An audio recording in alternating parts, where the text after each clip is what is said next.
James Carter, a man in his mid-40s whose entire career thrived on meticulous attention to detail, first became aware of the peculiar bumps on the back of his right hand on a clear Tuesday morning in March 2025. The air held a distinct crispness, cutting through the usual office staleness as he sat at his desk. The bumps manifested as a cluster of small, intensely itchy welts rising unexpectedly from the surface of his skin, engrossed in the methodical task of sorting complex spreadsheets.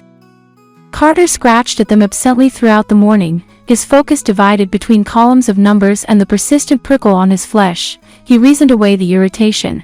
Perhaps he'd encountered an insect over the weekend, or the harsh, unfamiliar soap recently installed in the break room dispensers was to blame. Explanations rooted in the mundane world he understood. By Thursday, however, any sense of commonplace explanation dissolved. The innocuous welts had undergone a profoundly disturbing alteration. Deep, unnatural-looking grooves had emerged, etching an intricate, almost alien spider-like pattern beneath his skin that snaked across the back of his hand. Later that night, leaning anxiously over the bathroom sink under the dim, unforgiving glare of the single bulb, he traced the bizarre ridges with a trembling finger. The sensation felt deeply wrong. An intrusion, something his body shouldn't contain. Sending his heart thudding heavily against his ribs, the next morning, steeling himself, he deliberately tugged his sleeve down, ensuring it covered the entirety of his afflicted hand. He did this as his wife, Laura, hummed a cheerful, off-key melody over breakfast preparations nearby, her presence creating a stark contrast to the secret anxiety clawing at him.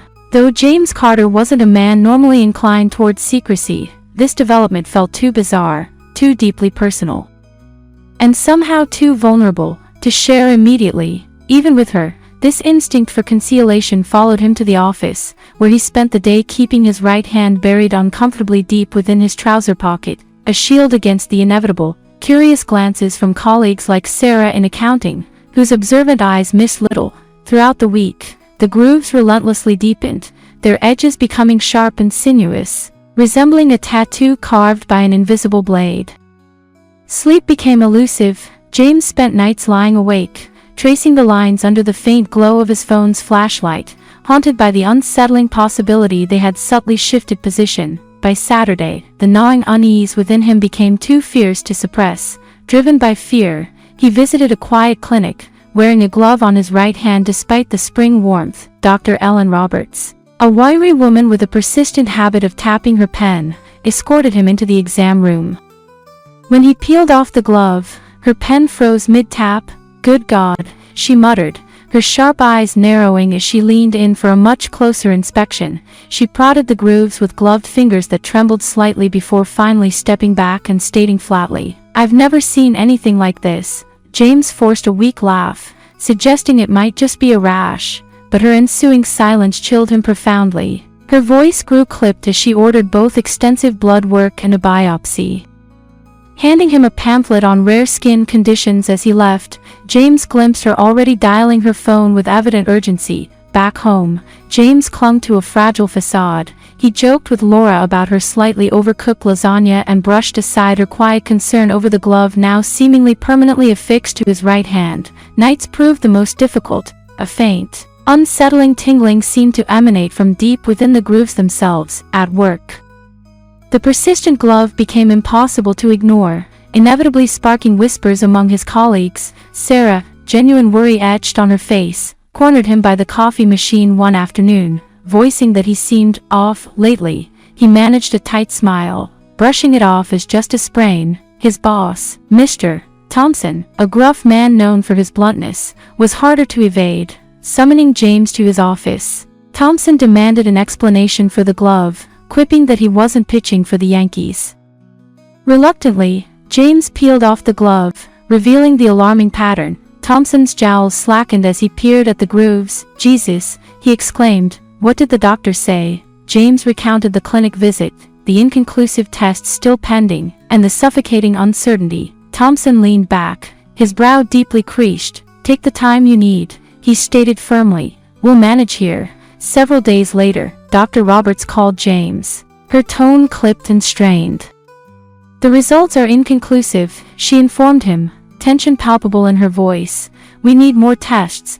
Before he could react, she abruptly referred him to Dr. Paul Miller, a specialist in rare dermatological conditions. Dr. Miller, a lanky man radiating meticulous precision, examined James's hand with intense focus, peering through a magnifying lens as his own brow furrowed deeply in concentration. "This isn't psoriasis or eczema," he declared definitively. "It's structural."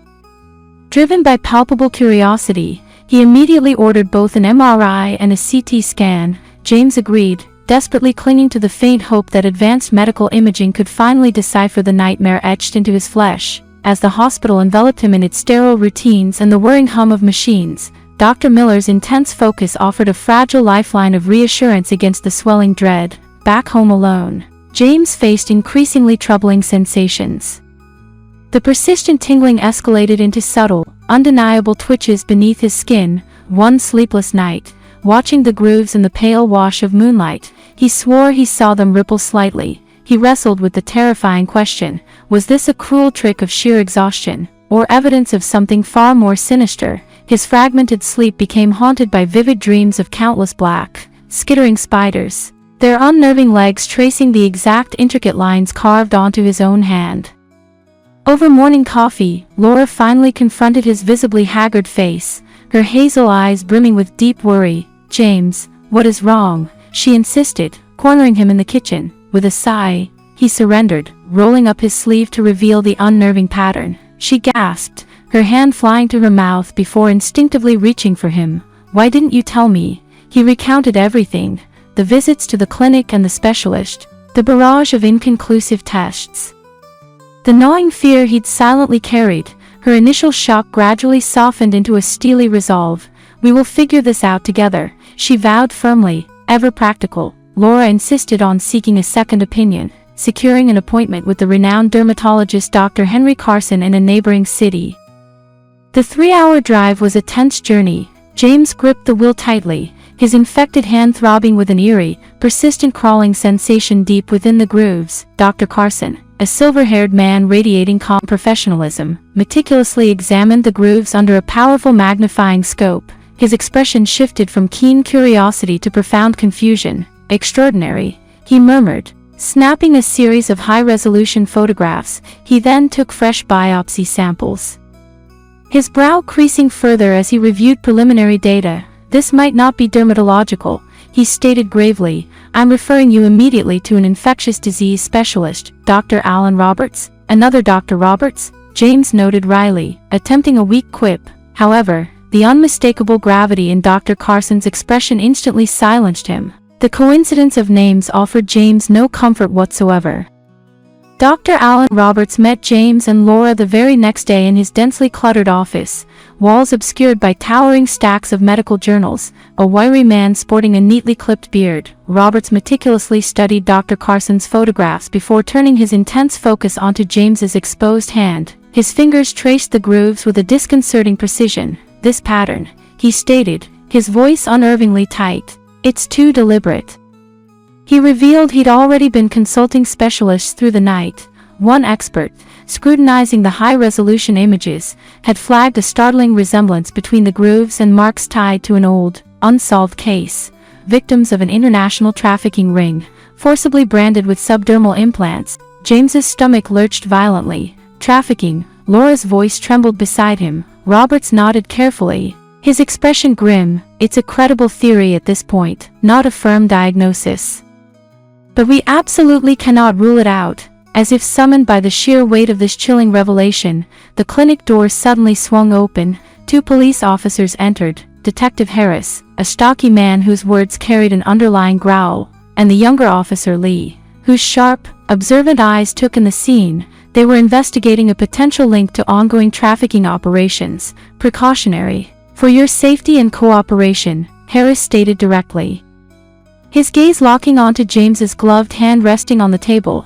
The detective's sudden presence jolted James's memory into frantic overdrive. Fragmented images surfaced, vague recollections of evasive-eyed new hires at his office who disappeared quickly after arrival, unsettling details from a business trip months prior involving shadowy figures pitching obscure, cryptic deals in a dimly lit room that had felt fundamentally wrong. Haltingly, his voice unsteady, James shared these fragmented, uneasy memories with Harris, who scribbled detailed notes without interruption. Right, Harris concluded, his tone brooking no argument. We need you both to come with us, immediately. We have a secure facility. The ride that followed was a suffocating blur of dread, Laura's hand crushing his in a silent, desperate grip as the familiar city streets passed unseen beyond the tinted windows. Detective Harris pressed James relentlessly for every fragment of memory about his past. Zeroing in on the details of that fateful business trip, straining his mind, James dredged up a rainy night in Detroit back in 2022. A man with a distinctive spider tattoo visible just above his collar had forcefully pressed a drink into his hand. He'd woken feeling profoundly groggy and disoriented, dismissing it at the time as nothing more than a severe hangover. Harris's jaw visibly tightened as he absorbed this critical piece of information.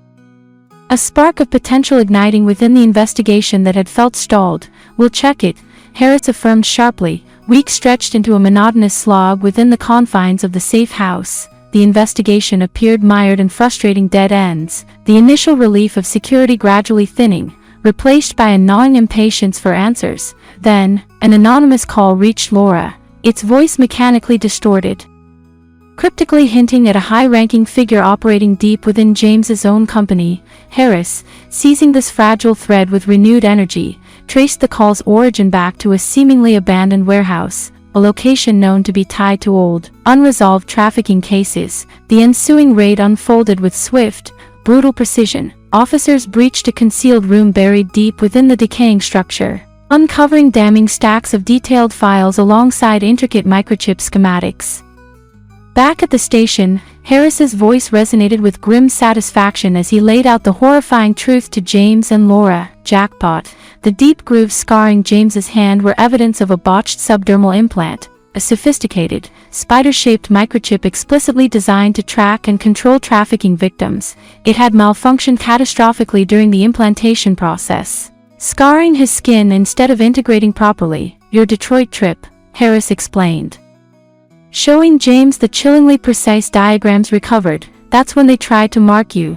It malfunctioned, went dormant. The culprits, shockingly identified within the damning files, were executives embedded within James's very firm, hiding in plain sight all along. Swift arrests followed, while Mr. Thompson remained clear of suspicion. The captured faces were chillingly familiar from the office corridors James walked daily, a revelation that sent shockwaves through him.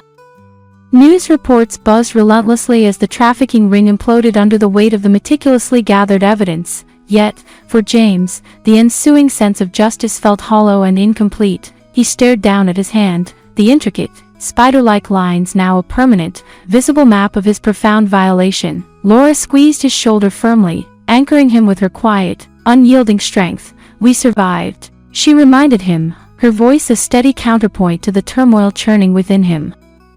Therapy became their essential lifeline, a crucial space to process the trauma. Slowly, methodically, James began the arduous task of journaling, purging the accumulated dread and fragmented, terrifying memories onto paper. The grooves remained etched into his skin, a stark, unyielding scar serving as a constant, physical reminder of the nightmare he'd unknowingly carried within him for years. Together, step by shaky step, they rebuilt the foundations of their lives. The oppressive shadow of spiders finally beginning to fade from their immediate thoughts, yet never fully disappearing from the periphery of their reality, a permanent echo of the profound darkness they had faced and survived. That's all about our stories. Do you have any thoughts after hearing the story? Please share it in the comments below.